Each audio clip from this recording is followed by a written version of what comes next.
Dövlət Sərhəd Xidməti Sərhəd Qoşunları Komandanlığının Lənkəran Sərhəd Dəstəsinin xidməti ərazisində sərhəd xəttinə yaxın sahədə sərhəd naryadı tərəfindən pilotsuz uçuş aparatının hərəkəti və əraziyə kişi həcmli bağlama ataraq İran istiqamətindəki geri qayıtması müşahidə edilib.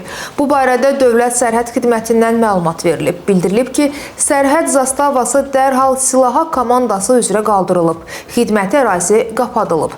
Keçirilən sərhəd axtarışı və əməliyyat tədbirləri nəticəsində atılan bağlamanı götürmək məqsədi ilə əraziyə gələn Lənkəran rayon sakini 37 yaşlı Həsənov Anar, eləcə də avtomobildə onu gözləyən Qubadlı rayon sakini 40 yaşlı Hüseynov Razim şübhəli şəxs qismində saxlanılıb.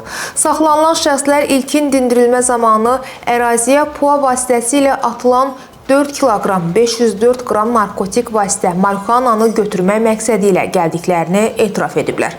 Araşdırma nəticəsində onların əvvəllər məhkum olduqları müəyyənləşdirilib. Fakt üzrə əməliyyat istintaq tədbirləri davam etdirilir.